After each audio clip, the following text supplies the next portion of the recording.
The United States of America is in many ways exceptionally religious. Churches, synagogues, temples, and mosques dot the landscape, impacting the country in every conceivable way. The founders argued passionately that religion was a necessity to the success of the American experiment. It is an indispensable support to the country, our first political institution, and the conscience of the state. In fact, John Adams wrote that the United States Constitution is for religious people and wholly inadequate for any other. Come with us on our exquisite journey to get to know the country's fascinating places and people of faith, and begin to understand America better than you ever have before.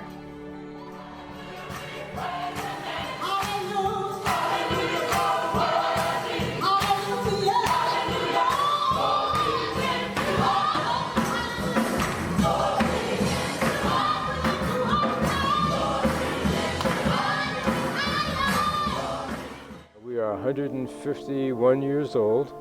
We were started after the Battle of Fredericksburg, when Fredericksburg fell to the Union Army, and 21 former slaves were escorted by the Union soldiers to Washington, D.C., where they formed the first Shiloh Baptist Church, which was originally on M Street.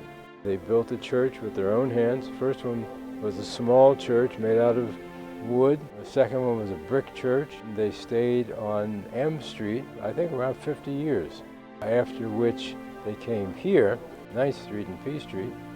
There was a lot of racism, as you might imagine, back in those days, and there was a building next to the church.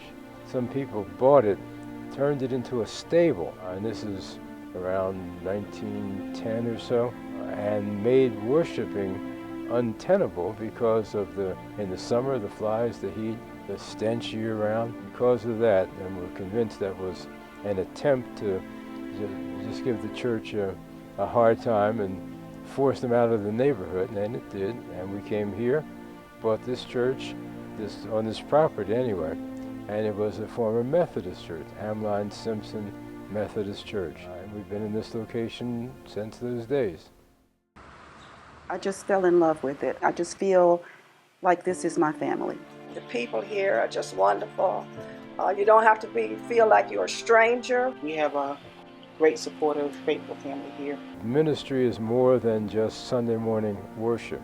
We try to help the community. We try to make sure that the families that are in need have food during the holidays. So basically it just goes back to the teachings of the Bible, that one should always look out for one another and help one another out. And that's one of the things that I find very, very endearing about this church and what keeps me coming here. Every now and then when you've been to the midnight, every now and then when you don't know how you're going to make it, aren't you glad that there's a doctor named Jesus?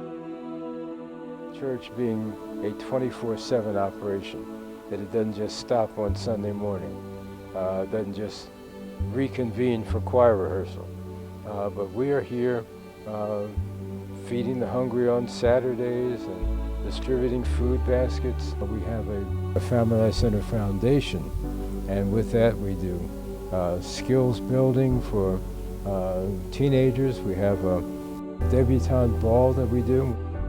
As they say, we're a kissing church, we're a smiling church.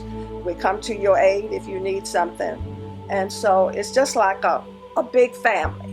I don't know of any place I would rather be than to be here at Shiloh Baptist Church. My faith is very important to me because Jesus Christ is the head of my life. And without prayer and studying the Bible and coming to church, then I don't believe I would have a life. That regardless to how successful you may be at any stage of life, you have to have a balance of the religious side in order to become a full person. I feel that all of us can get along with each other if we can understand each other's religion. And God is the center of all of us. So we should do what we can to help other people. And we should be our brother's keepers. And that way, I think the world would be better off. And we could all work as one group of people. Because without religion, I don't know how you would make it in this world.